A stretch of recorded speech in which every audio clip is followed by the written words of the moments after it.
Frecuencias opuestas.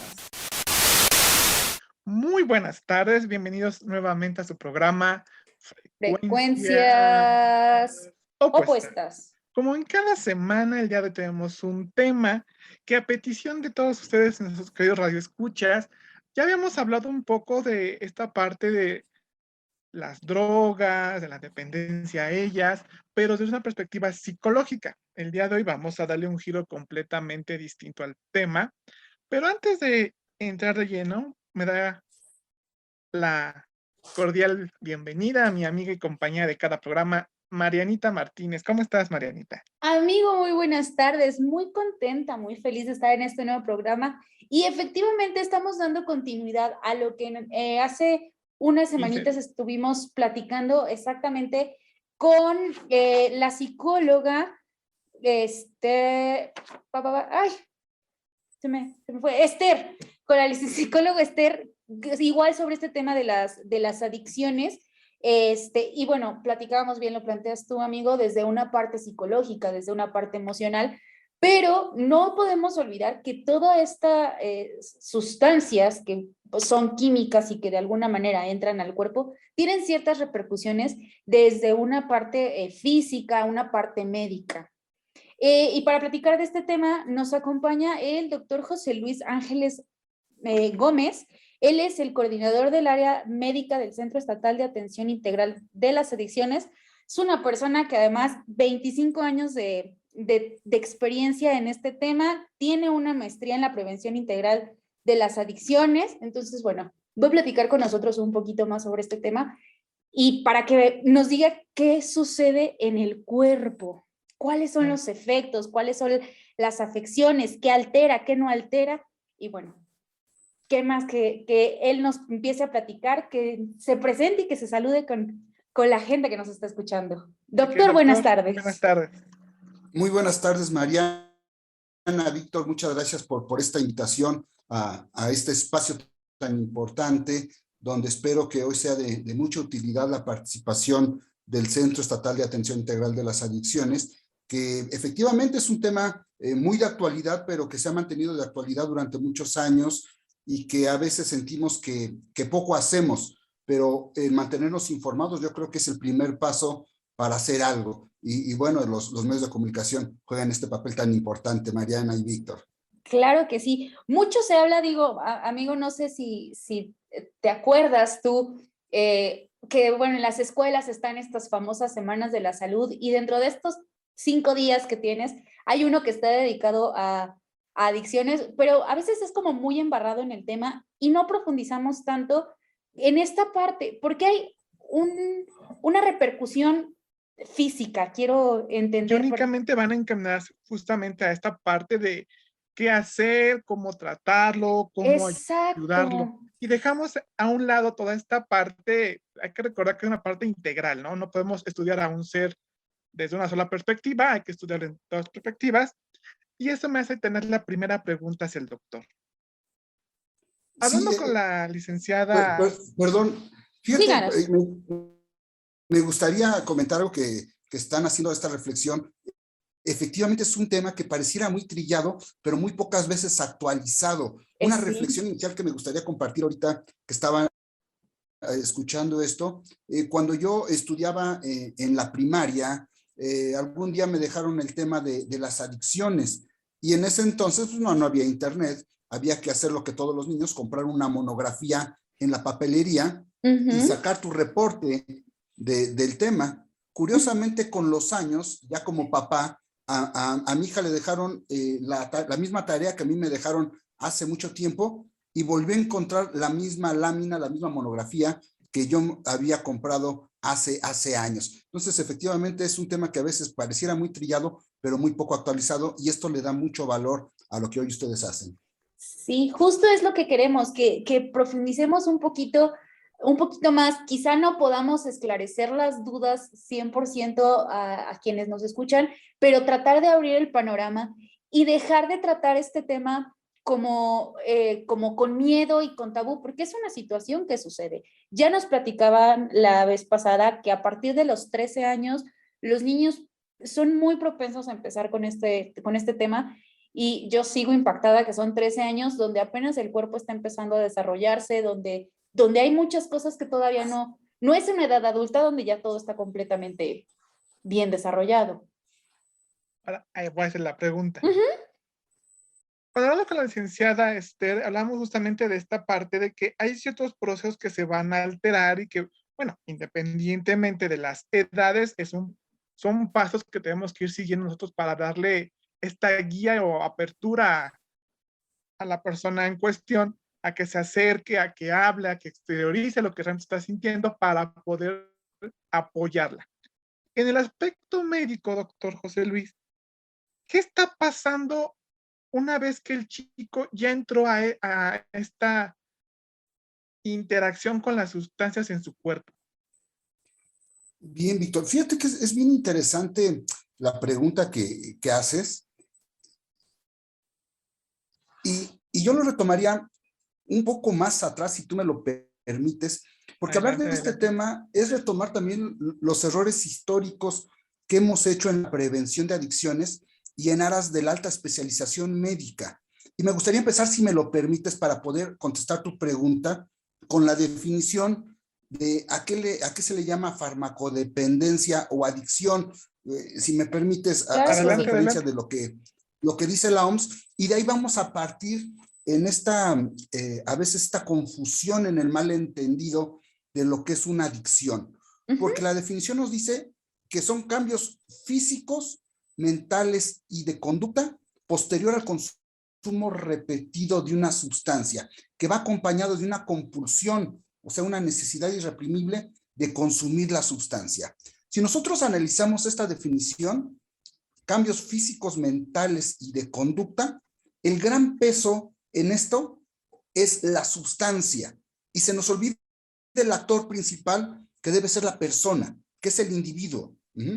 Durante muchos años, entonces, hemos vigilado acerca de las campañas de decir di no a las drogas, donde pareciera que el hecho de alejar a la droga desvanece la circunstancia de que una persona pudiera generar una adicción. Y aquí tenemos que ver que la sustancia simplemente viene a coronar un defecto que puede estar mucho antes de que la persona empiece a consumir. Son los cambios físicos, mentales, de conducta posteriores. Y ahora nos preguntamos, antes de que esa persona consumiera una sustancia, ¿no existía algo que nos pudiera decir, cuidado, tiene rasgos, tiene características, tiene alguna situación genética, biológica, social, que pudiera hacer que la persona genere una adicción? Y la respuesta es sí, sí existe. Sí existen esas situaciones, esos factores, aquí no hay condicionantes, sino son factores que pudiera hacer a la persona más vulnerable. Obviamente, cuando ya viene la interacción de la sustancia con el cerebro, bueno, vamos a hablar que va a haber cambios importantes en la neurotransmisión cerebral, en los péptidos, en las proteínas neuronales, que pueden actuar como estimulantes, como depresoras, pero a mí me gustaría, si me lo permiten, ir más atrás. ¿Qué está pasando en el individuo? Y yo les pido que nos imaginemos un pequeño, o más bien un gran iceberg, donde lo que se ve es la punta del iceberg. Esa punta del iceberg en la adicción se ve el consumo de una persona. Las personas acuden con su paciente, con su familiar, porque lo que hacen evidente es el consumo. Y entonces, pues, pareciera que la enfermedad o que la adicción es el consumo por sí solo. Pero donde radica a fondo la conducta adictiva está por abajo del horizonte clínico, lo que no se ve del iceberg. ¿Y qué es lo que no se ve del iceberg? No se ve del iceberg los trastornos de personalidad, las cuestiones de autoestima, las cuestiones hereditarias, las situaciones familiares, las situaciones sociales, la falta de asertividad, que obviamente que esto hace que la persona identifique en sí que hay algo que no le sienta bien, no se siente adecuado, siente que la vida no le retribuye o se siente muy estresado y va a buscar una sustancia o va a buscar algo que le permita generar este equilibrio. El equilibrio natural del cuerpo se le llama homeostasis. y tiene cierta capacidad del cuerpo para tener este equilibrio de homeostasis. Pero cuando por alguna cuestión genética, social, biológica, se pierde este equilibrio, el ser humano tiene esa necesidad de restablecer de algún modo ese equilibrio. Y entonces cuando empieza el contacto con la sustancia. Para poder entender la adicción, no podemos perder de vista lo que es la depresión, lo que es la ansiedad, lo que son trastornos de la personalidad, que hoy se sabe que están hasta en más de un 90% en combinación con el consumo, a lo que se le denomina estado comórbido o también trastorno dual, donde hay una cuestión de la salud mental más el consumo de las sustancias. ¿Cómo ves, Mariana? ¿Cómo ves, Víctor? Ok, sí, de hecho, poquito planteábamos, y bueno, justo la psicóloga Esther nos planteaba que ese era un tema que sí existía, porque yo le cuestionaba si había un detalle de hereditario o biológico que llegara a influir, y nos decía sí, pero justo ahora ya que nos plantea un poquito, nos abre un poco más la definición, entendemos esa parte, ¿no? Yo quiero suponer como es muy similar al hecho de cuando uno hace ejercicio, ¿no? Que uno libera esta sustancia y entonces, bueno, el ejercicio te da como cierto, pues, placer por haber hecho ejercicio. Quiero entender que es la misma condición entre esta sustancia.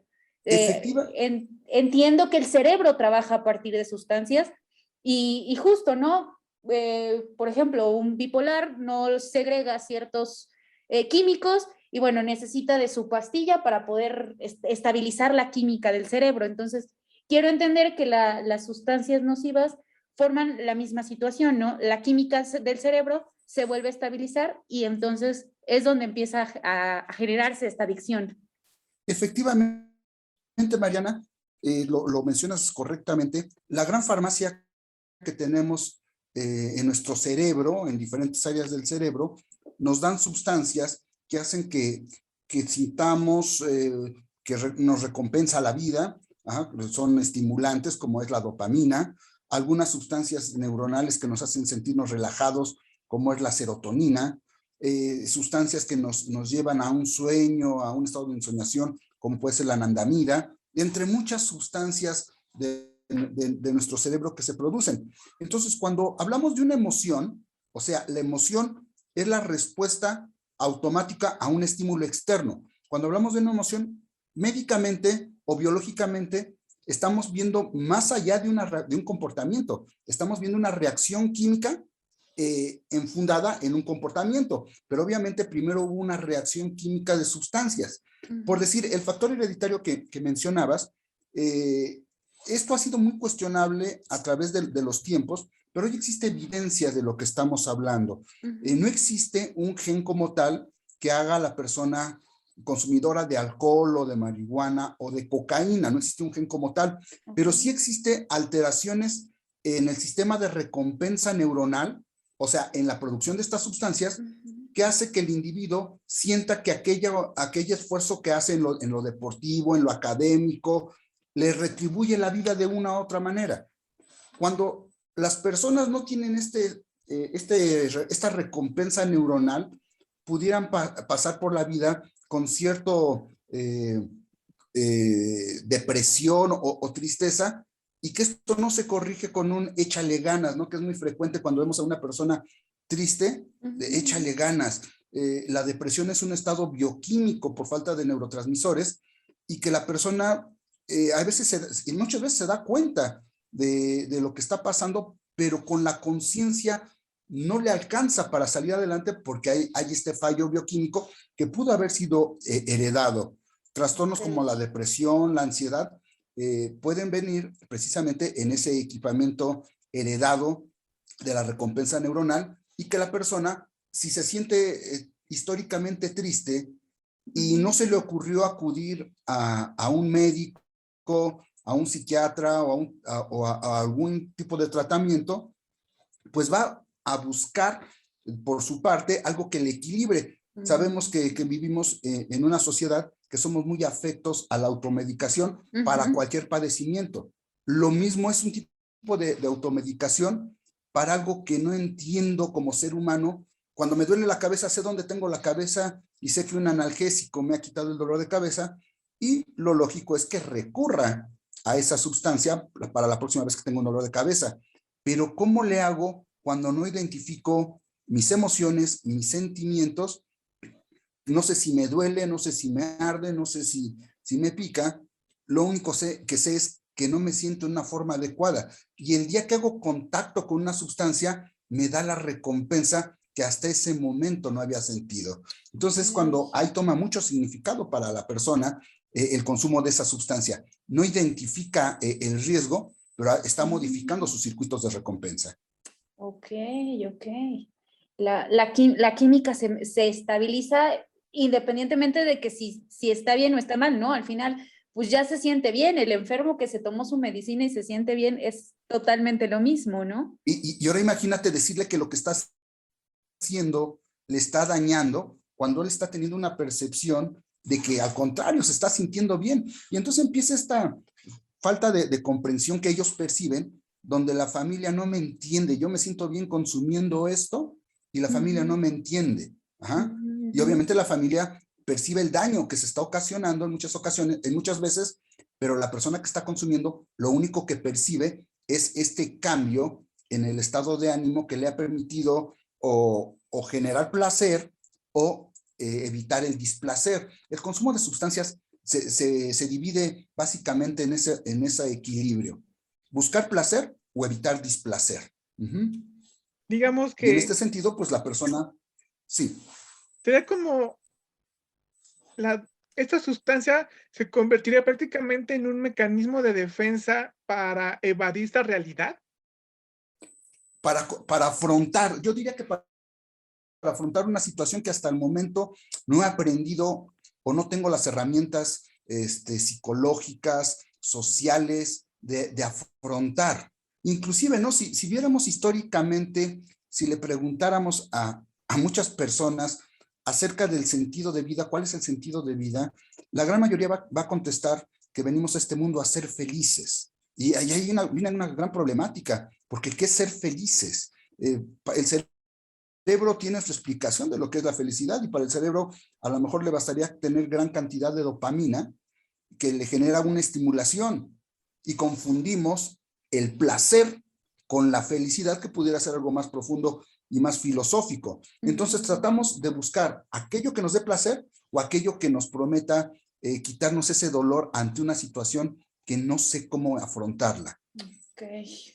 Yo creo que con esto empezamos a abrir un paradigma muy fuerte, ¿no? Que una persona adicta solamente es aquella persona que es falto de voluntad, que ya perdió todo, ¿no? Hoy podemos ver personas que han generado dependencia, que tienen trabajo, que tienen carreras, tienen especialidades, los hemos visto en el Centro de Tratamiento de Adicciones, y que pueden estar en esta búsqueda de buscar, de tener placer o enfrentar algo que no han generado las habilidades emocionales o sociales para hacerlo.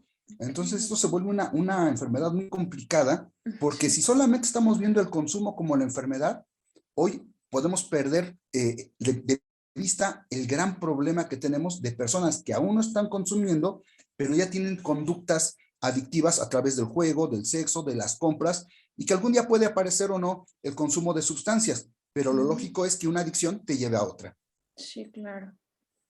Sí, al final volvemos a esta parte, o más bien a esta palabra tan importante y la que marca todo, ¿no? Integral. Sí, hay que analizarlo desde todos los puntos posibles para entender por qué está sucediendo esto, ¿no? Al final, como nos lo plantea, la adicción o el consumir es la última respuesta o es la última parte, ¿no? Pero hay toda una historia atrás. No sé, quizás escucha, pero podría considerarse, no sé, la salida fácil a un estado del individuo. O la salida que encuentro, ¿no? Que se me presenta. Como comentábamos hace un rato, una persona que ha perdido este equilibrio emocional, que no ha desarrollado las habilidades para expresarse, que no identifica sus emociones.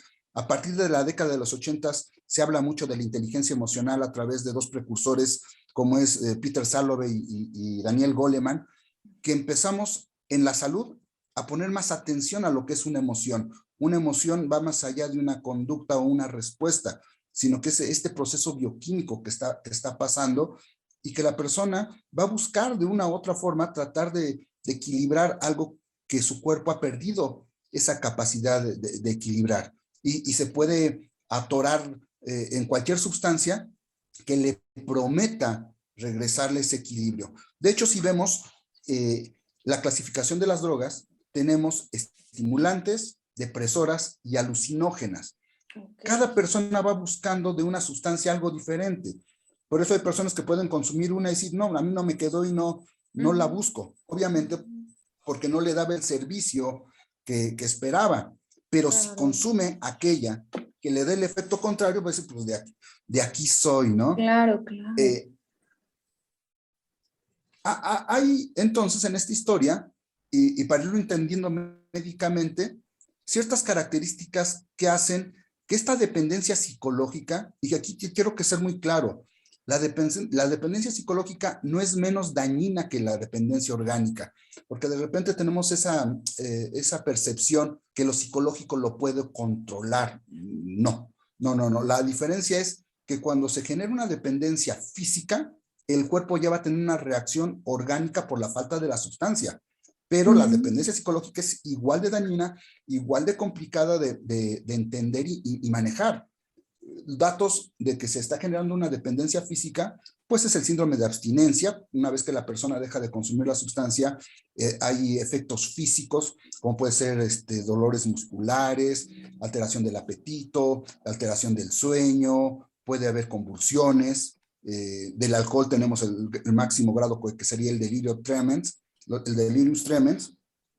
que ya nos está hablando de una situación orgánica y que se tuvo que ir dando por algo que también es muy conocido como es la tolerancia. La tolerancia es la capacidad que tiene el organismo de aceptar cada vez mayores cantidades de un producto para que le haga el efecto que antes recibía con poca cantidad. O sea que va entrenando a su organismo para recibir mayores cantidades y tener el efecto que antes le hacía poca cantidad. Estas son dos características muy claras de lo que es la dependencia física y que cuando estas se presentan, obviamente ya hay una combinación muy importante entre dependencia psicológica y dependencia física, Mariana, Víctor. Okay. Ahorita, dentro de lo que estaba comentando, doctor, dice que hay diferentes tipos de sustancias, ¿no? Unas que van a suprimir, por decirlo, y otras que van como a tener un estado alterado de la conciencia. Así es. Sí, mira, Víctor. A un tiempo o un periodo largo de consumo de estas sustancias, ¿qué consecuencias tiene una? ¿Qué consecuencia tiene la otra? ¿O son prácticamente la misma? Mira, para entender un estimulante, de repente pensamos que un estimulante es el que te va a poner contento y un depresor el que te va a poner triste. No necesariamente es esta la idea, sino cuando hablamos de un estimulante, significa que lo que va a estimular es la velocidad de conducción en el nervio, en la neurona. Entonces, acelera el estímulo. Cuando hablamos de un depresor, es que la velocidad de conducción va a ir disminuida. Pongo el ejemplo del depresor más característico que conocemos, que es el alcohol. El alcohol, si alguno ahorita está diciendo, no, pues a mí no me deprime, al contrario, me pongo contento. No caigamos en ese error. Depresor no es que te pone triste, sino que disminuye la velocidad de conducción. Y lo que va a deprimir ahí es el centro del comportamiento. Por lo tanto, la persona se muestra desinhibido. Pero como todo depresor del sistema nervioso central, cuando nosotros generamos un estímulo, por decir luminoso en las pupilas, este efecto depresor va a hacer que exista un retardo en el tiempo en que se cierra la pupila, milésimas de segundo, pero hay un retardo. Imagínate que esa persona lleva efectos de un depresor del sistema nervioso central, va manejando y en la noche encuentra un carro de frente que le hace un cambio de luces. Este retardo de pupilas es suficiente como para que la persona pueda estrellarse con un poste, con un árbol o con alguna persona que se atraviese. Y la persona no iba ebria, porque a veces pensamos que solamente el accidente automovilístico viene cuando existe estado de ebriedad completo. No, solamente significa que lleva más de 0.4 miligramos por decilitro en sangre la persona estaba consciente, la persona no tenía incoordinación motora, pero este retardo por el efecto de un depresor hace que pueda haber accidentes.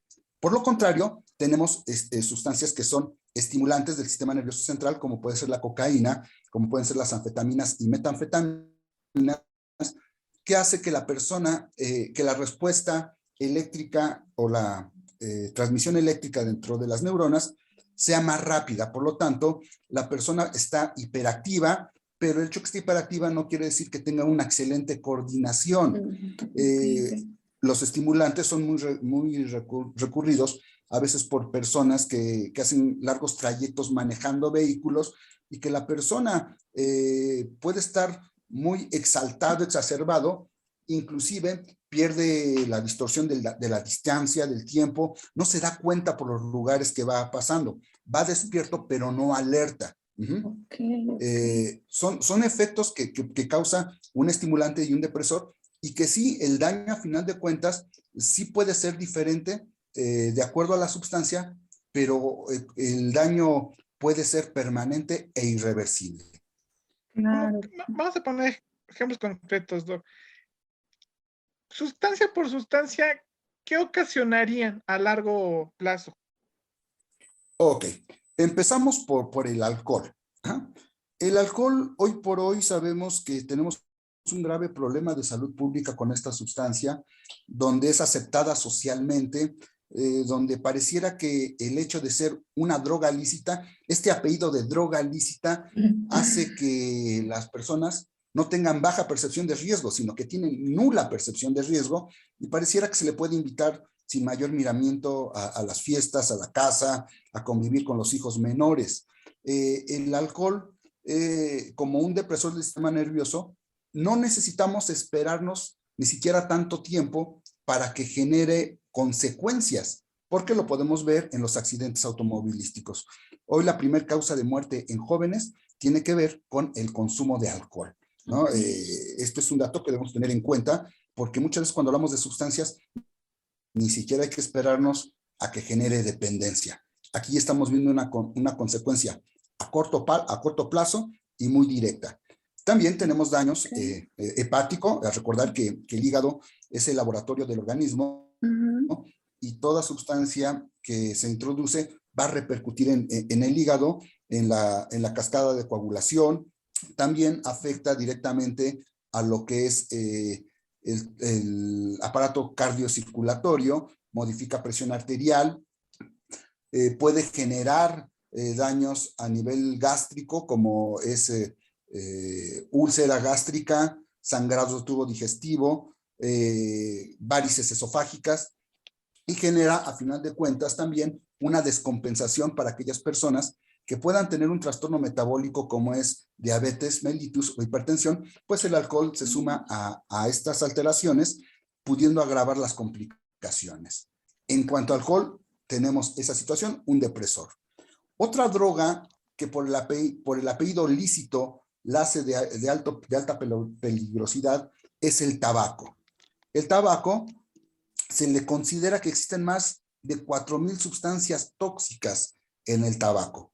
Las que más se han estudiado es el alquitrán, la nicotina y el monóxido de carbono.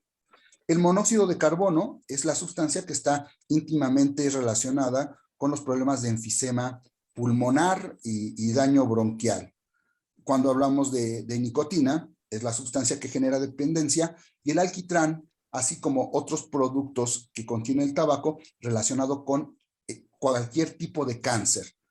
Aquí es algo bien curioso, porque si nosotros checamos las actas de defunción, muchas veces habla de descompensación metabólica, infarto, pero no nos dice el antecedente que motiva y que precisamente pudiera haber sido el consumo de tabaco. Entonces, aquí este dato se diluye en forma importante, pero hoy por hoy mueren aproximadamente por hora en México 7 personas por enfermedades relacionadas con tabaco. Y vamos con las legales, ¿no? ¿Cómo sí, ven? Sí, es bastantito. O sea, el número es muy alto para un solo día y por una sola causa. Ahora, por ejemplo, esto, retomando un poquito por ahí con lo del el tema del alcohol, al final del día, para que no, a veces escuchamos el famoso comentario este de son cosas de milisegundos o afecta las reacciones. Efectivamente, ¿no? O sea, el tema de que empieza a desacelerar la reacción eléctrica de las neuronas y va más despacio y entonces la reacción ojo-mano se alenta, entonces claro, en algún momento es cosa de segundos, lo que dicen es cosa de segundos, milisegundos, aquí no lo está diciendo, para definir si vives o mueres, ¿no? Esa pequeña diferencia, un parpadeo, un voltear, y si a esto le aunamos que con los efectos del alcohol, la respuesta se ve más retardada. Uno se siente que se está moviendo normal, pero el parpadeo se hace más lento. Si uno voltea a buscar algo por donde está la palanca de velocidades y mientras que regresa la cabeza, tú dirías que no lo hiciste en demasiado tiempo por esta alteración en la percepción tiempo-espacio que genera el alcohol. Entonces, ahí vemos un grave riesgo, ¿no? Del consumo de dos sustancias con las cuales convivimos diariamente. Sí, Hoy además, con esas dos tendríamos para entretenernos. Sí, claro, y además, bueno, aquí como un dato extra, pues de alguna manera tratan como de disminuir el consumo con los impuestos y con esto, pero al final, pues vamos, no sé si ya se consideraría el que lo consumas, no sé, cada 15 días o que lo consumas un tabaco al día o esto, no sé si ya se podría considerar adicción o no, pero pues es algo con lo que justo bien lo plantea, convives casi todo el tiempo y está la extensión de un brazo en la tienda, ¿no? Entonces, pues aunque quiera que no se compre, aunque quieran que no se consuma, pues es muy sencillo, ¿no? Aquel que lo quiere hacer lo consume legal o ilegal.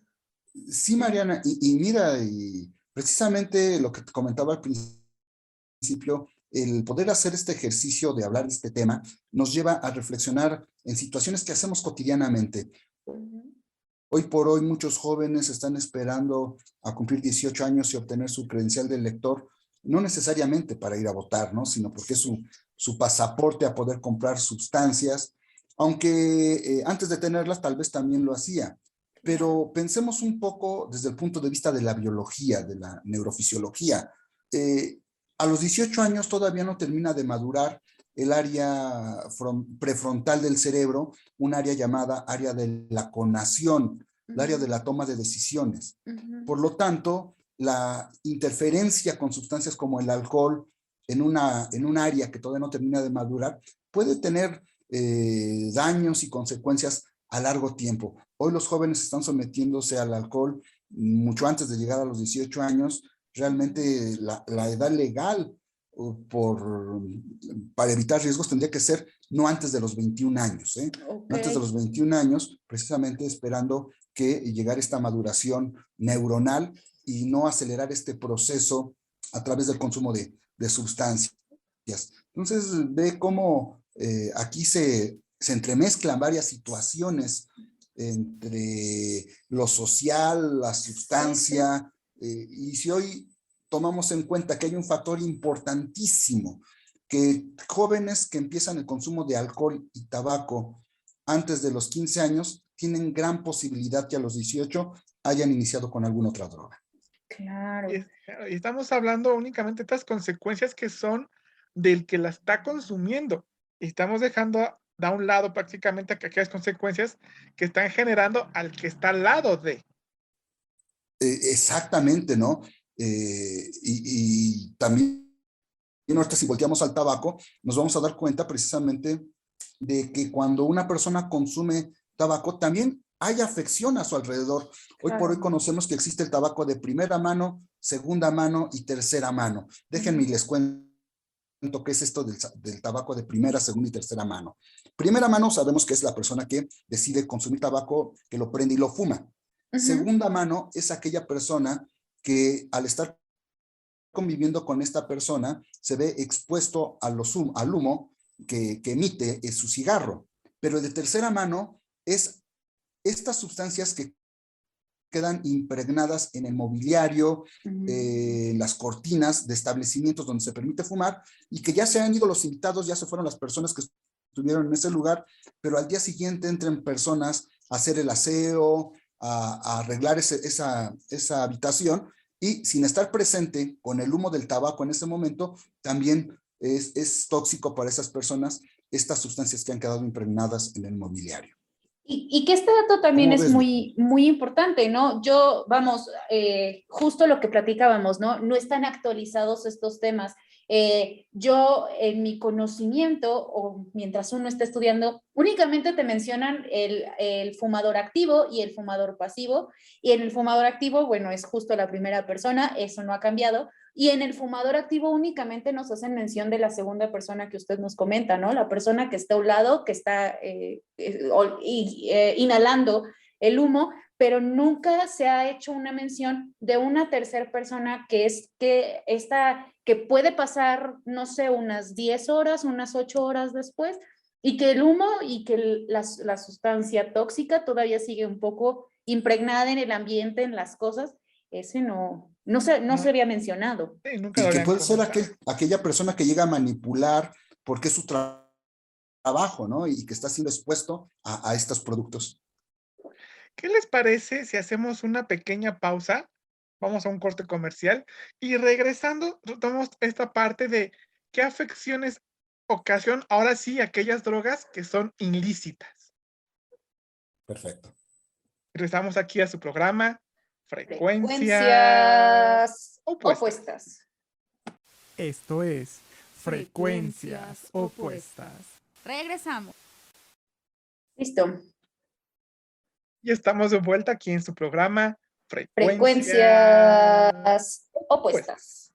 Antes de irnos al corte, estábamos hablando justamente de estas consecuencias que tiene tanto el tabaco como el alcohol, que son estas drogas legales, que son permitidas, por así decirlo. Pero también tenemos del otro lado, doctor, estas consecuencias que tienen estas drogas ilegales, que quiero pensar que son más fuertes a nivel del organismo. Y que quiero hacer una acotación, son las que a veces nos preocupan más, ¿no? Porque justo lo planteaba hace un ratito, que decimos son legales y nos casamos y uno se escuda con ese tema de que son legales y siempre nos preocupan mucho más las ilegales, que si esto, que si aquello, y que lo vemos con más tabú, pero bueno, no hay que dejar de lado que las legales también tienen sus consecuencias. Sí, fíjate, Mariana, que es algo bien curioso, ¿no? Porque inclusive cuando nos toca hacer la evaluación médica de los pacientes que van a ingresar, veo como una cara de menos preocupación cuando el diagnóstico es por alcohol, a que si fuera por alguna otra sustancia. Y yo te lo digo, desde el punto de vista médico, los síndromes de abstinencia por alcohol son muy respetables, son muy respetables, donde la persona puede morir por un síndrome de abstinencia por alcohol, y que esta respuesta de la familia obedece más a un aspecto social que realmente por la droga. Sí. Porque si tú me dieras escoger si quiero atender a un paciente con síndrome de abstinencia por alcohol u otra droga, a lo mejor escojo la de por otra droga, antes la de la otra droga, porque sí es muy riesgoso el síndrome de abstinencia por alcohol. Ahora, en cuanto a drogas ilegales, llevamos 12 años en el Centro Estatal de Atención Integral de las Adicciones y hemos visto un panorama, cómo va cambiando el panorama en cuestión del consumo de sustancias. Cuando se abre el centro, los pacientes que buscaban atención prioritariamente era por alcohol, inhalables, marihuana, y empezaba el consumo de cocaína en polvo. Posteriormente, con unos 3, 4 años, vimos este cambio, como el inhalable fue desplazado por la marihuana y se instaló con mayor fuerza el consumo de cocaína, y dando pie a la entrada ahora de cocaína piedra. Pasaron otros 3 años y donde vemos instalado ya el consumo de cocaína y de cocaína polvo y cocaína piedra, y se escuchaba por ahí que venía una droga que le llamaban cristal.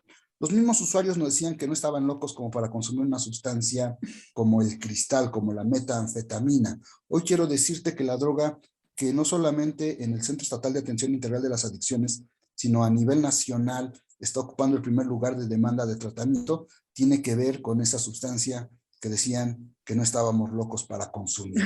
Pues vemos cómo Y ya está es este más, paso. digamos, más Sí, sintética, ¿no?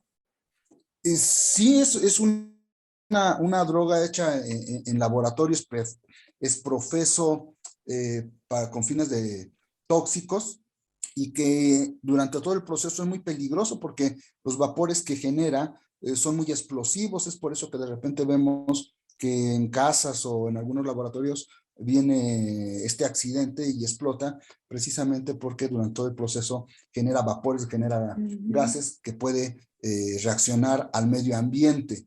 Y bueno, cada sustancia va teniendo lo suyo. Por decir, hablemos de la aceptada marihuana. Y digo aceptada socialmente porque hoy pareciera que está entrando en este mismo, En este pleito legal, ¿no? De parámetro. que sí vamos a hacer legal, si no. Ya en Sí, que es Estados Unidos y Canadá, doctor, que ya es totalmente, bueno, no sé si todo el país, pero ya hay pedazos que es legal. mira, quisiera poner el ejemplo de un país como es Holanda, Ujú, donde es legal. ujú, Ajá. ujú.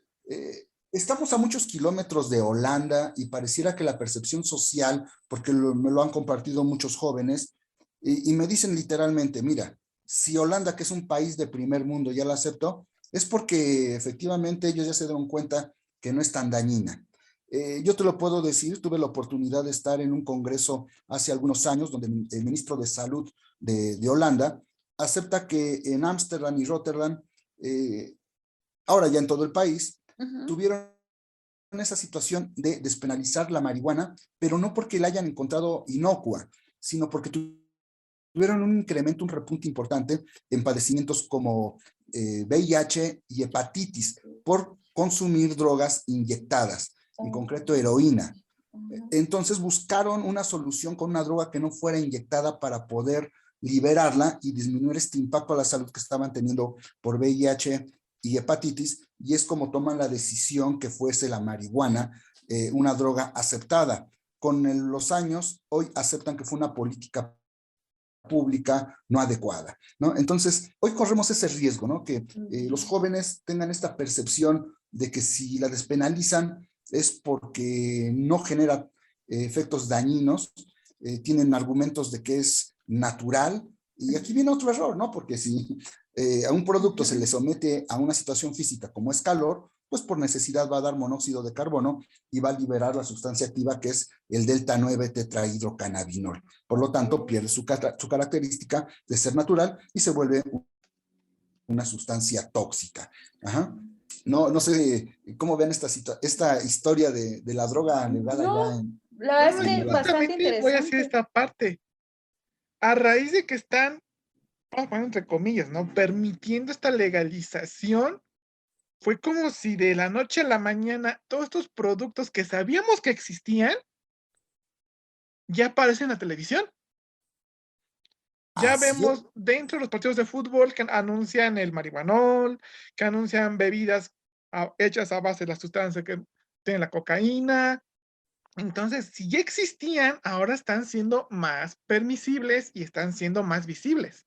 Y Ahora, mira, duda Víctor, aquí con esto de que decía de del té de marihuana y todo esto. Lo que pasa es que justo a partir de esta idea de que si se hace lícito o no, que si es, porque al final la solución que encontraron los holandeses fue para contrarrestar de alguna manera de todo lo malo, lo menos peor, quiero entender que fue eso, pero hay una cosa que dicen que hay una parte de la sustancia, una parte de la química de la planta de la marihuana que no es dañina, que es con la que se hace el té. ¿Es real o es nada más para querer tapar el sol con un dedo y completa la planta una sustancia o la otra es la que tiene el daño? qué bueno que lo comentas, Mariana, qué bueno que lo comentas porque seguramente dentro de las personas que nos estén escuchando hay personas que saben y han leído acerca de lo que es la planta de la cannabis. Y bueno, no se trata o no intento generalizar o ser exagerado en el comentario de la marihuana, efectivamente hay estudios que nos dicen que hay elementos que son muy rescatables para tratamientos farmacológicos, tratamientos médicos, como puede ser el CBD, que es un componente de la marihuana, y que yo creo que todo lo que ayuda al ser humano debe ser tomado en cuenta como parte de la farmacopea que nos puede ayudar, pero también tenemos que advertir los daños que puede ocasionar el mal manejo de esta sustancia. Yo le pongo el ejemplo a los chicos acerca de una tuna. Una tuna es rica, una tuna sabe deliciosa para aquellas personas que les gusta la tuna, pero hay que quitarle la cáscara para que no te dañe. El tratar de consumir marihuana sin haber liberado las sustancias tóxicas es como intentar comerse esa tuna sin quitarle las espinas. O sea, tarde o temprano te puede dañar. Obviamente que depende mucho de la cantidad que consume, el tiempo que consuma, datos que muchas veces desconoce la persona que está consumiendo marihuana, que la marihuana de la década de los 60 tenía hasta un 50% menos de THC que la marihuana que hoy se vende. La cuestión transgénica hace que tenga mayor potencia y por lo tanto que haya consecuencias a un corto tiempo. Entonces, sí es cierto, la fibra del cáñamo, de la cannabis, puede servir para inclusive ciertas situaciones industrializadas, pero de eso a liberarla a un consumo recreativo, me genera cierta complicación, porque hoy tenemos en el escenario dos drogas legales como alcohol y tabaco, como platicábamos hace un momento, que ya es un problema de salud pública, no es algo que que vamos a ver qué sucede, no, es algo que ya sucede, y hoy en el escenario vamos a tener nuevamente una más, que es la marihuana, y dentro de unos años, desgraciadamente, y espero equivocarme, pero no veo de otra, que vamos a ver el alcohol a la marihuana como el alcohol y el tabaco. Ok. Sí, digamos que, por ejemplo, ¿no? Si quisieras ver de una manera muy romántica, pues trata de que sea la pura planta, ¿no? Y que sea lo más natural, que entonces no sea ya con estas, ¿qué le llaman? Plantaciones y este juego genético que le quieren dar a las plantas para esto que nos comentaba, ¿no? Que empiezan a modificarse las químicas y entonces, lejos de ser más natural, que de alguna manera, lo plantea usted, ya la medicina alópata acepta de alguna manera en conjunto la medicina homeopática, que sí puede funcionar de alguna manera, pero tiene que ser como más natural, ¿no? En su fibra más natural. Y sobre todo, bien estudiado, bien manejado. Yo creo que la medicina canábica puede ser una buena alternativa para ciertos padecimientos, definitivamente, pero entonces debe ser la comunidad científica quien haga esos hallazgos, quien proponga las dosis, quien proponga bajo los estudios cuáles son las indicaciones muy claras para evitar precisamente los excesos. Hoy por hoy no podemos cuestionar los efectos de los opioides, de los derivados del opio, como anestésicos que son de alta necesidad para una cirugía, pero no por eso se puede liberar al consumo de sustancias opioides porque les encontramos un efecto terapéutico médico, ¿no? Ok, sí. Con guía profesional. Y así es. En el cuerpo ¿qué reacciones tiene? Digo, por ejemplo, ya platicábamos que el alcohol empieza a reducir este tema de las reacciones y disminuye esta alteración. El tabaco, bueno, no nada más es una persona a la que se ve afectada de los pulmones, que se puede alcanzar hasta 2 o 3 personas mal. La marihuana, ¿qué efectos tiene? Es muy común que dicen que es para relajarse y esto, ¿sí es así? Mira, aquí quiero ser muy cuidadoso para que no pareciera que estoy promoviendo un efecto de la marihuana y me voy a ir un poco más despacio. Claro. Decir que el cerebro tiene su propia versión de un cannabinoide. O sea, nuestro cerebro produce una sustancia muy parecida, similar a la que libera la marihuana, la anandamida.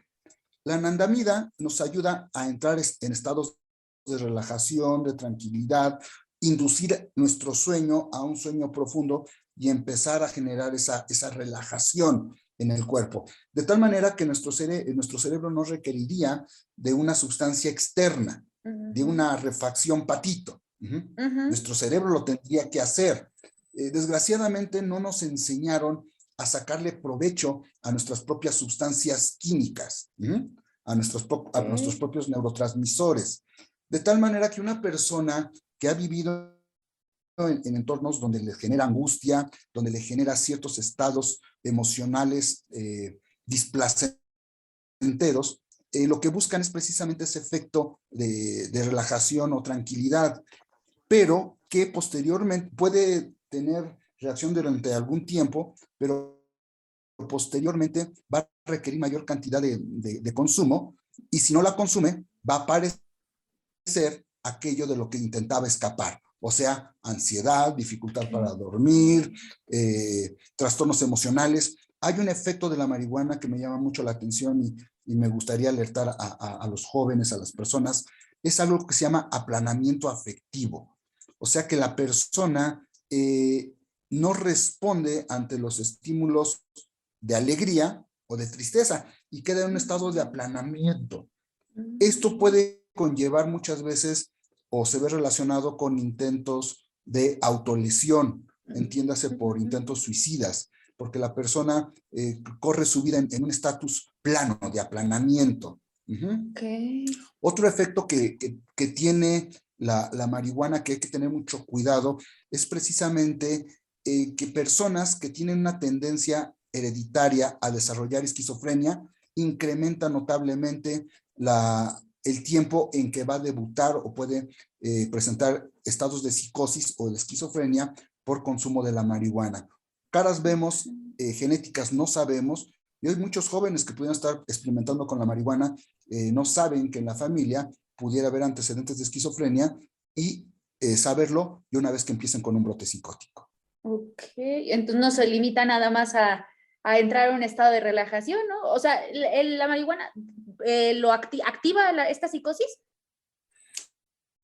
Sí, es un efecto que está muy relacionado con los trastornos mentales de la esquizofrenia, el consumo de marihuana, de tal manera que la persona puede generar ese, para explicarme qué es la psicosis, es la pérdida de contacto con la realidad, que se queda en un estado intermedio entre el producto de su mente y lo que está percibiendo. La marihuana llega a un momento en que pudiera actuar hasta como un distorsionador del entorno.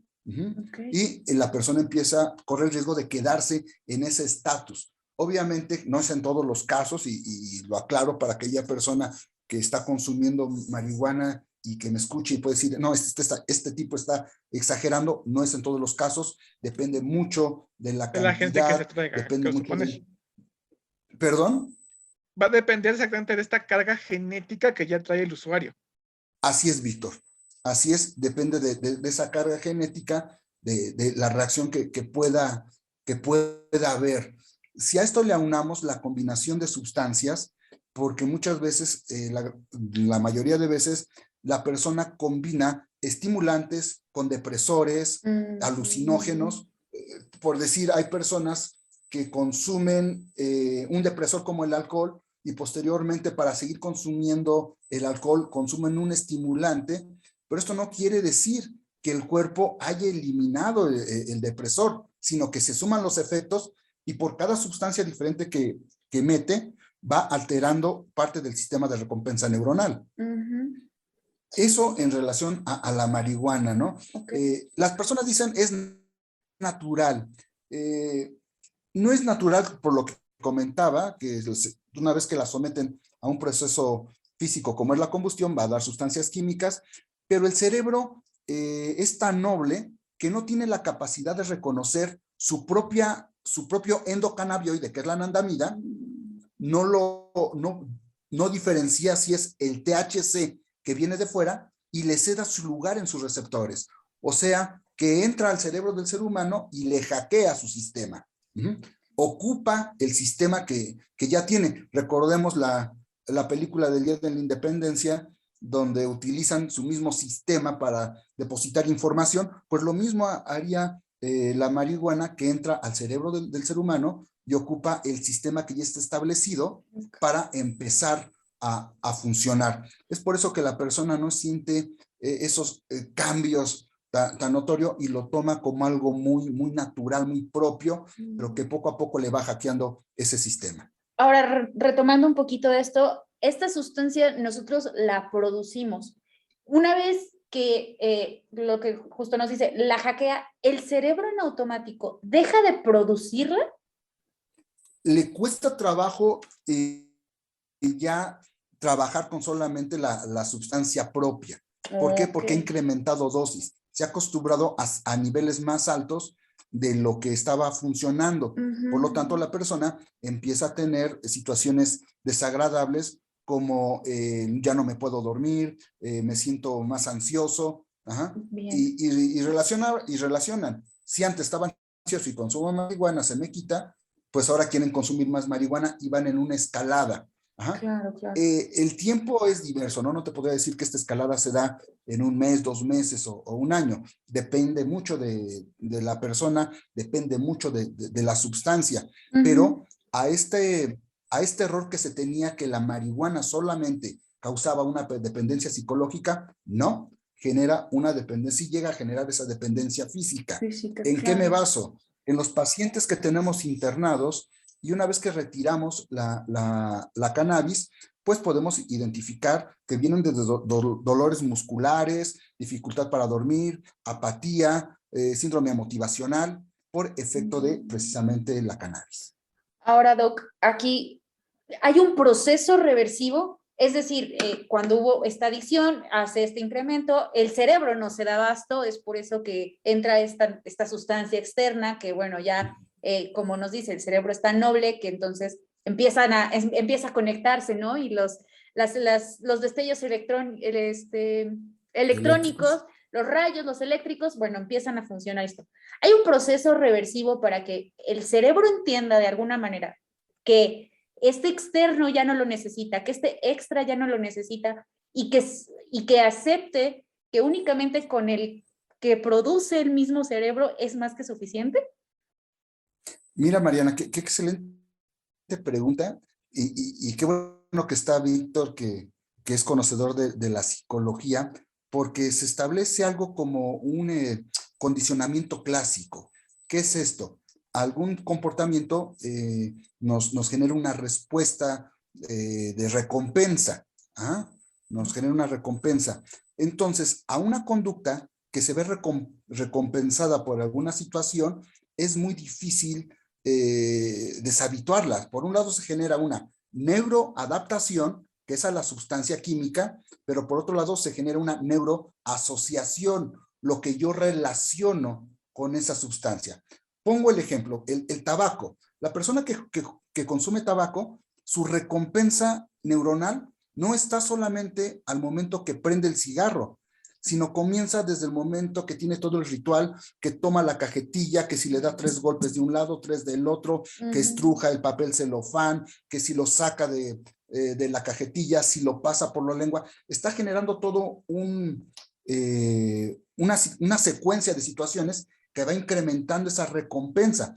Lo mismo pasa con el consumidor de marihuana, desde los lugares que busca para consumir, cómo prepara el churro, si escucha música. Entonces, ha generado todo un sistema de recompensa que posteriormente solamente un elemento, como puede ser el auditivo, el olfatorio, el tener contacto con el papel con el que preparaba el churro o estar en el lugar de consumo, activa este sistema de recompensa neuronal. O sea, aprendió su cerebro a recorrer este sistema que lo conecta con el deseo. Por eso, por un lado, tenemos que trabajar esta respuesta médica, pero también que la persona pueda reconocer cuáles son estos impulsos que lo llevan a generar el deseo de consumir. Y cuesta mucho trabajo, si se logra que la persona haga consciente este proceso, más no que se le olvide el efecto. Es como si yo te pidiera el día de hoy que dejaras de recordar la forma de que se maneja. O sea, olvídate de manejar el día de hoy. hoy no vas a no vas a saber manejar.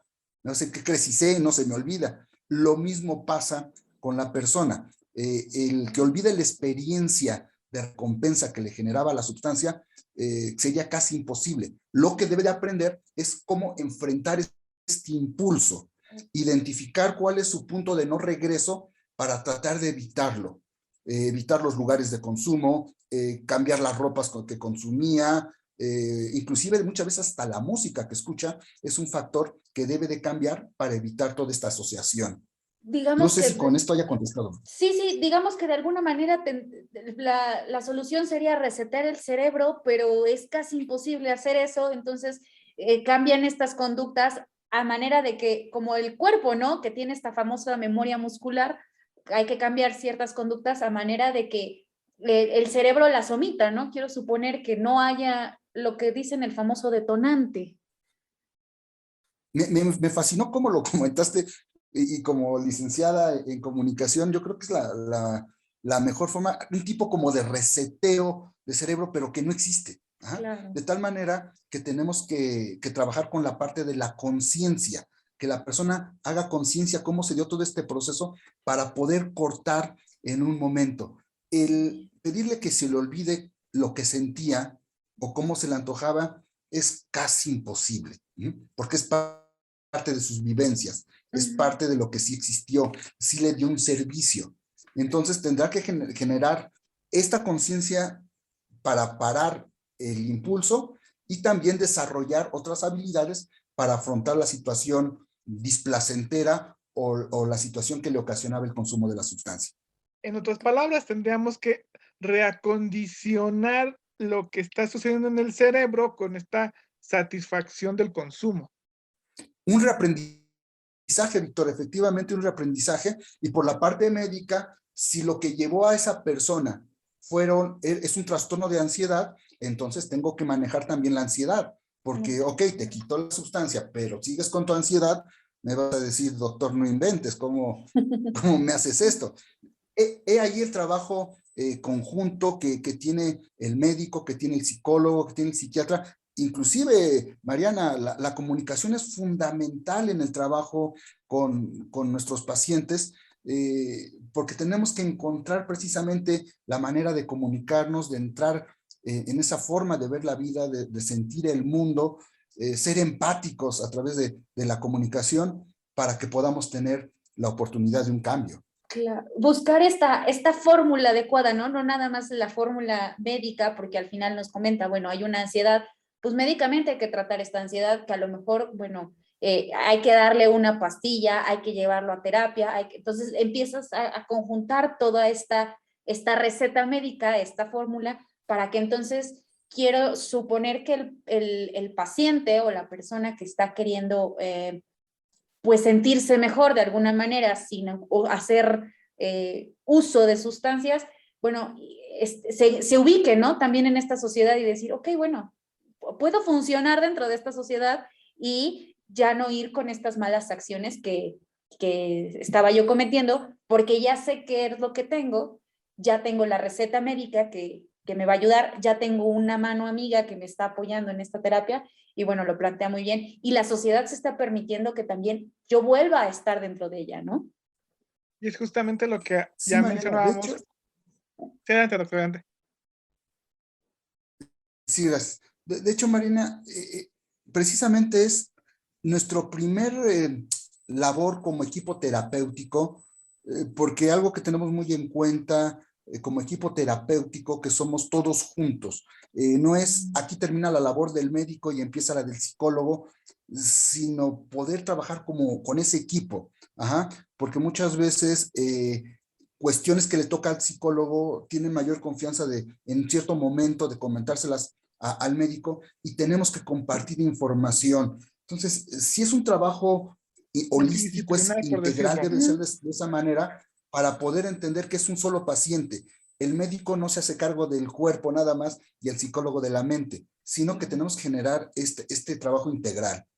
De este trabajo multidisciplinar y entender que el sujeto no es solamente un aspecto, es un cúmulo de todos estos aspectos que van generando estos detonantes que con un equipo debemos de aprender a trabajarlo.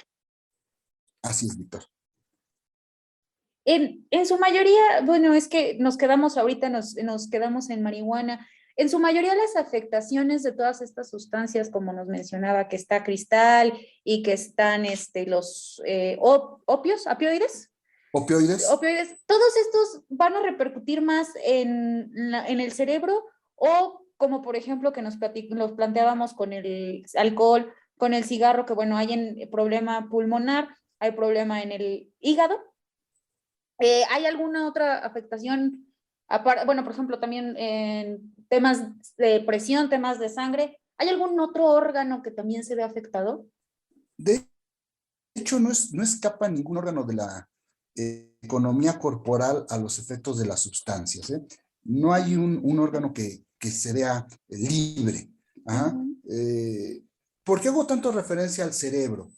Porque muchas veces lo que hablamos de las sustancias son la repercusión al organismo, pero la adicción como tal lo tenemos que centrar como una enfermedad cerebral, como órgano, el cerebro, tanto en su función bioquímica como en su función de pensamiento y de percepción del exterior. Pero por decir, vamos a poner de ejemplo la droga, la metanfetamina, o también conocido como cristal, que es una sustancia estimulante del sistema nervioso central, con un poder estimulante mayor al de la cocaína, pero también con efecto secundario mucho mayor al de la cocaína. Dentro de su activación, el ser humano tenemos un centro de alerta, un centro que nos ayuda a estar alertas, que es el área de la amígdala cerebral. Con el influjo del cristal activa esta amígdala y te hace estar alerta, pero te hace estar alerta en momentos que a lo mejor no requieres estar alerta, como es al momento de irte a dormir. Por lo tanto, la persona se ve activada con una energía física, con un estado de alerta por demás, que está fuera de lo necesario, y esto hace que la persona empiece a percibir amenazas en lugares donde no existe. O sea, está en una hipervigilancia. De repente siente que las personas están hablando a sus espaldas, puede escuchar voces, puede percibir visualmente situaciones que no existen, y esto lo pone en un riesgo inminente, porque puede atacarse o puede atacar. No es raro los casos donde las personas se han aventado de algún puente o se atraviesan entre los carros porque sienten que los van persiguiendo. Y este efecto puede ser residual. Aun cuando la persona ya dejó de consumir la sustancia, puede permanecer en el tiempo y generar estados de psicosis, de pérdida de la realidad permanentes. O bien atacar a la familia considerando que ellos lo están amenazando o que lo están traicionando. Y entonces esto le da un riesgo agregado a la situación. Aparte, el cristal como estimulante genera una gran contracción muscular. La persona se ve rígida. Uno de los músculos que es más notorio son los maceteros del maxilar, y hace que la persona tenga una gran presión entre sus piezas dentales y va generando un desgaste tal en las piezas dentales a través de algo que se llama bruxismo, el rechinido de los dientes, y llega a aflojar de tal manera su dentadura que se van cayendo las piezas dentales. La característica muy común del usuario de cristal es la adoncia, la pérdida de piezas dentales, pero también puede haber situaciones como el consumo del cristal incrementa la temperatura a veces hasta 42 grados. Por lo tanto, puede deshidratar a la persona se puede morir por una deshidratación, incrementa la frecuencia cardíaca por arriba a veces de 150 latidos por minuto, a veces hasta 200 pudiendo generar un paro cardíaco, o bien la alta temperatura puede hacer lo que convulsione. Entonces veamos cómo cada vez las sustancias van generando riesgos mayores a las personas, y que seguramente muchas de las personas que están consumiendo ignoran los alcances de la sustancia. A lo menos a lo que yo he preguntado a mis usuarios, muchos de ellos no sabían que puede generar esto. Te comentaba de los músculos. Los músculos tienen una sustancia en su interior que se llama mioglobina, que mientras está en el músculo no es tóxica, pero cuando llega a reventar el músculo por la contracción tan fuerte que tiene, libera estas sustancias al torrente circulatorio y puede generar una insuficiencia renal que puede ser crónica y tener falla renal por vida. Ahora, retomando un poquito esto que nos comentaba de los músculos que están en tensión, bueno, hay que recordar que el corazón es un músculo. Nos dice que puede incrementar las pulsaciones, pueden detenerse, pueden tensarse también a manera de que el músculo del corazón deje de bombear y bueno, ya es otro tema también, ¿no? Se queda como en un estado tetánico, donde la contracción es tan rápida que ya no alcanza a bombear y solamente queda como en un estado de fibrilación, una contracción permanente, pero que no es fisiológicamente adecuada para bombear sangre. Ok. Entonces podemos ir diciendo que estas drogas, conforme van siendo más sintéticas, van siendo más, o van generando mayor cantidad de daño en el cuerpo. Y a menor tiempo, a corto plazo, podemos encontrar mayor daño. Estamos viendo jóvenes que en 3 meses o en 2 meses que iniciaron consumo con cristal, hoy tienen gran problema de salud y dependencia.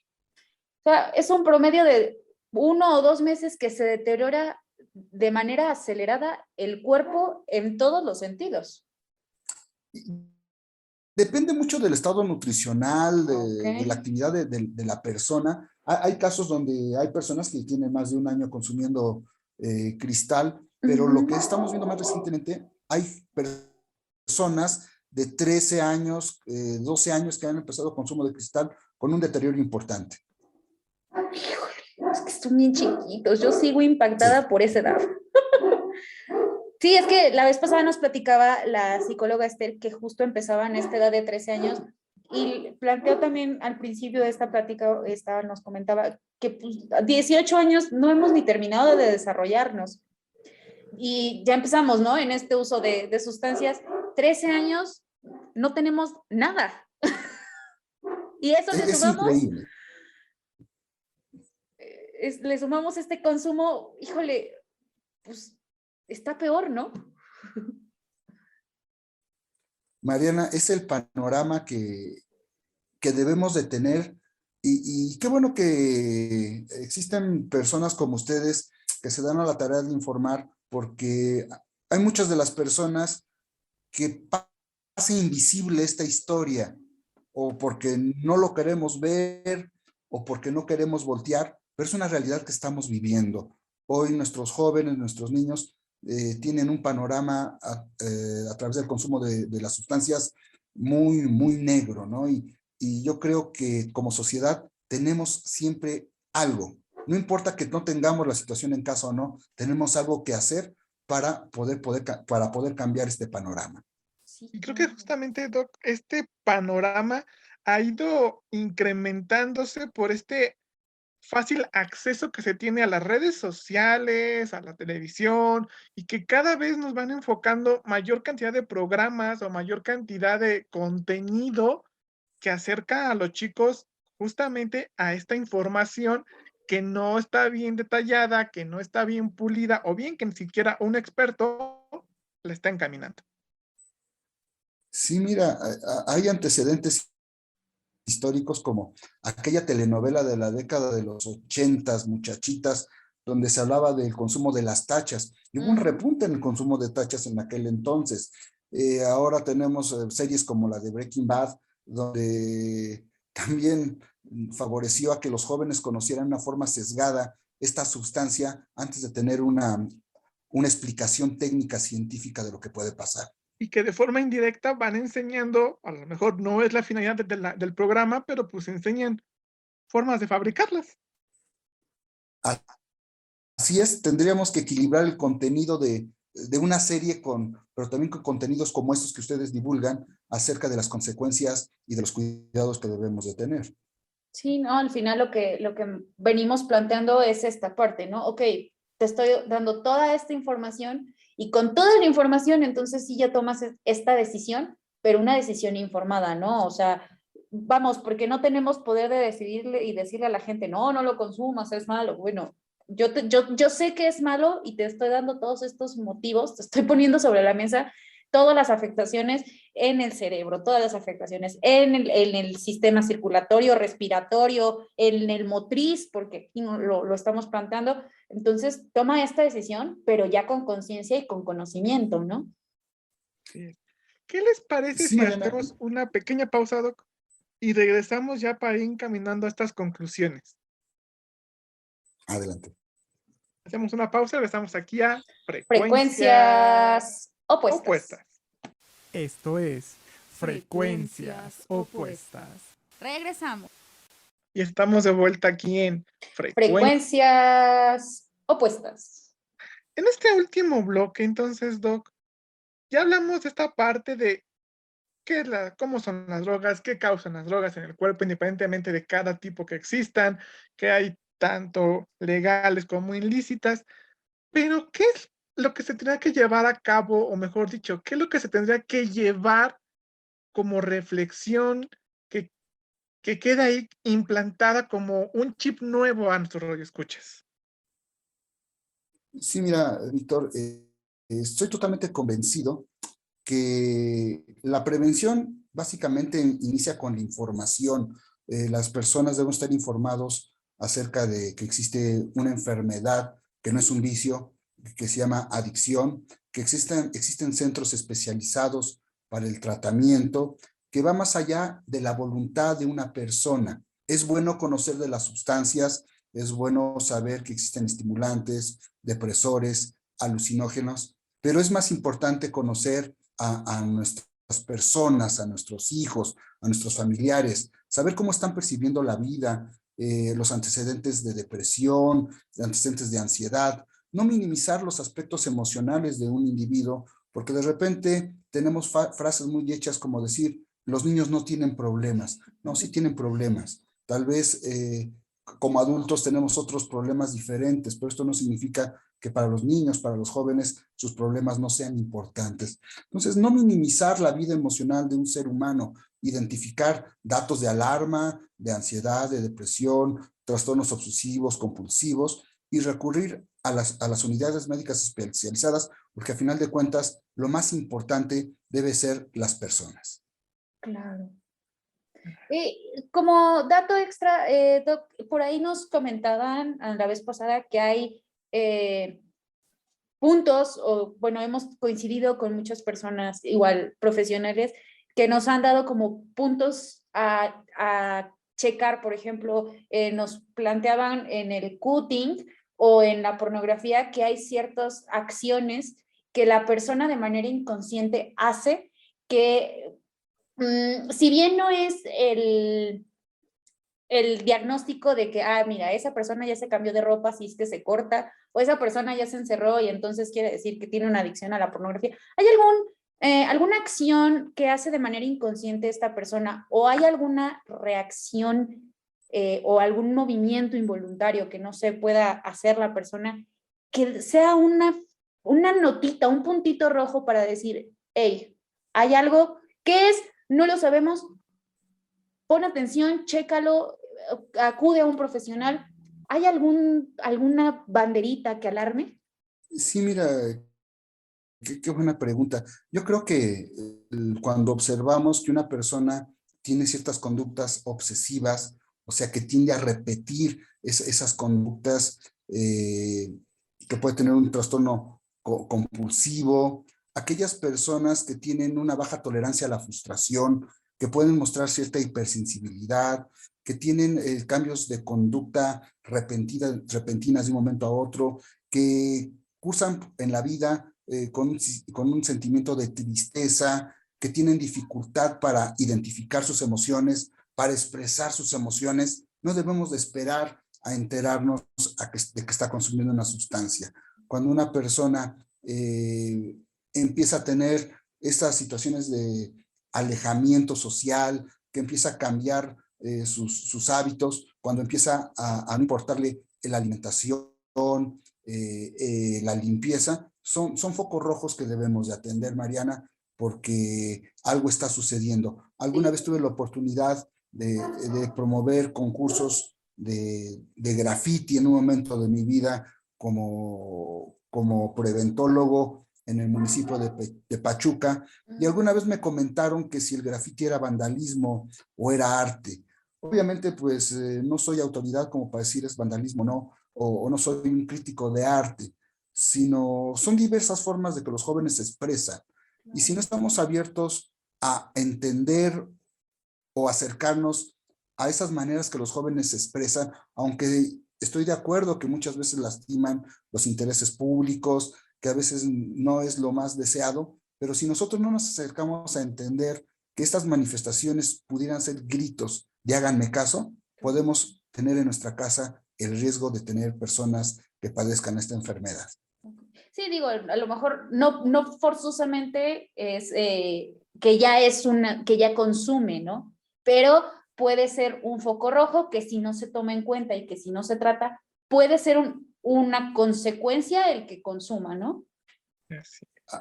Así es, Mariana. Está muy relacionado el consumo de sustancias con situaciones violentas en la infancia, con abuso sexual, acoso, pero también con una búsqueda de identidad. No necesariamente el que más sufre, el que más ha llorado lo desarrolla. También aquella persona que se le está complicando socializar, aquella persona que se le complica acercarse a una chica y decirle, oye, ¿quieres bailar conmigo? Pues eso le genera frustración. Y si tiene baja tolerancia a la frustración, va a tratar de buscar algo para poder enfrentar a esa sociedad. Claro, para que ahí estén atentos en estos detallitos. ¿Tú, amiga, atentos e informándose en cada momento. Sí, yo retomo un poco lo que dice el doctor, a estar al pendiente sobre las emociones. Creo que por ahí dicen que no hay músculo más fuerte pues sí, órgano más fuerte que el cerebro, ¿no? El cerebro, y hay una parte física y hay una parte emocional, y que creo que van en conjunto, van de la mano. Si hay una buena emoción, hay una buena física. Entonces, estar siempre al pendiente, que es importante tratar de estar siempre en información, estar en actualización con todos los detalles que pueden haber, y que hay que estar atentos. Creo que como sociedad hay que estar súper atentos, ya lo decía yo la vez pasada, que si hay posibilidades de extender una mano amiga y ayudarnos, creo que es importante, y que estemos siempre en información, amigo. Yo creo que cuando estás informado, híjole, muchas cosas pueden ir mejor que peor. Amigo. Pues yo igual voy a traer un poco lo que dice el doctor, ¿no? Dejemos de ver a todas estas personas con cierta adicción como un mero número, como una estadística, y acerquémonos un poquito más a lo que son como personas, porque realmente ahí puede estar lo que detonó esta adicción. Y como dice el dibujante, igual dicho, ¿no? Caras vemos, trastornos no sabemos. Entonces, si entendemos a partir de qué surge, podemos darle una mejor solución a lo que él está viviendo. Y creo, amigo, voy a sumar, no sé, Doc, que dejemos de ver esto con miedo. Sí es un tema que se tiene que poner sobre la mesa siempre, y muchos otros temas que hemos tratado. Dejemos de verlos con miedo, dejemos de verlos con tabú, porque en el momento en que los dejamos de ver con miedo y los externamos y los platicamos más, yo creo que a lo mejor hay persona que va a decir, híjole, yo no sabía eso, y a lo mejor como que le va a caer el 20 y va a decir, hoy yo no sabía eso, todo esto parte en el que termina mi cuerpo y cómo se deteriora, yo no sabía eso, híjole, mejor si busco ayuda, ¿no? O sea, como que es una forma de abrir esta línea de conversación, esta línea de información, esta línea de comunicación, y creo que el brinco a la solicitud de ayuda va a ser mucho mejor. Sí, ubicarlo en lo que es, Mariana, una cuestión de salud, no es una cuestión de moral, no es una cuestión de ética. Hoy por hoy, si tenemos un familiar diabético o hipertenso, no tendremos por qué pedir disculpas a la sociedad por tener un familiar diabético o hipertenso. Lo mismo pasa con la adicción. No tenemos por qué disculparnos de lo que hicimos o dejamos de hacer, sino aceptarlo y acercarlos a las unidades de salud especializadas. Ocuparnos del tema. Así es, Mariana. Muy bien. Pues bueno, tenemos toda la información del Centro Estatal de Atención Integral de las Adicciones. ¿Hay alguna otra información, doctor? Si solamente está ahí en el centro atendiendo los temas de adicciones, o hay algún otro lugar donde lo podamos encontrar? Me encuentro en el CEAYA, de lunes a viernes, de 8 de la mañana a 3 de la tarde. Siempre hago la invitación, conozcan el centro, vayan al centro, identifiquen cómo es una unidad para atender estos padecimientos y olvidar las historias de terror o personas que no se acercan a buscar atención porque les han contado muchas historias de terror acerca de los anexos. Nosotros somos una clínica, somos una unidad especializada en atención a las adicciones. Nuestra fachada es de cristal y así son también nuestros procesos. Son transparentes y con mucho humanismo para nuestros usuarios. Muy bien, muchas gracias. Es lo principal, ¿no? Tratar a estas personas con humanidad, porque finalmente, sin importar lo que tengan, seguimos siendo humanos. Así es. Así es que acérquense sin miedo, de verdad, si hay alguien que necesita la ayuda, están. Y entiendo o si que no conocen nada... a alguien que necesite la ayuda, acercarlo, darle la información y que él decida si la toma o no. Claro, y entendemos que no nada más están aquí en el estado de Hidalgo, sino es a nivel república, ¿cierto? Mira, el estado de Hidalgo es pionero en atención a la salud mental. Como parte del componente de la salud mental está la atención de adicciones. En el estado existen centros de atención primaria de las adicciones que se encuentran en Ixmiquilpan, se encuentra en Tula, se encuentra en San Felipe Orizatlán. Tenemos un centro también de atención en Tulancingo y nuestro Centro Estatal de Atención Integral de las Adicciones. Pero aparte, también estamos conectados en la Red Nacional de Centros de Atención de las Adicciones y tenemos vínculo con diferentes unidades a lo largo del país. Ok. Y bueno, yo estoy casi segura que en todas estas unidades y en todos estos centros lo que nos menciona, ¿no? Esta parte humana y esta parte por ayudar, por extender esta mano amiga para que todos salgamos adelante, ¿no? Sí, mira, se busca precisamente sensibilizar acerca de la importancia de la salud mental. Recordar que el consumo de sustancias obedece a parte de un trastorno mental y como tal tenemos que trabajar en la higiene mental. Una forma de prevenir las adicciones no solamente sería mostrarle los daños de las sustancias, sino hacer una verdadera higiene mental donde las personas tengan confianza a expresar lo que sienten sin ser señalados, sin ser criticados. Hay una diversidad de maneras de percibir el mundo y todas son buenas, todas son adecuadas. El problema es cuando empezamos a sentir que nuestra forma de sentir la vida, la forma de percibir nuestro mundo no es el adecuado y nos genera temor. De hecho, la palabra adicción viene de sin dicción habla, y es la dificultad que tienen los seres humanos en poder expresar sus pensamientos y sus emociones. Entonces, desde ahí empieza, ¿no? Desde que la persona tiene esa dificultad para identificar y expresar todo aquello que siente.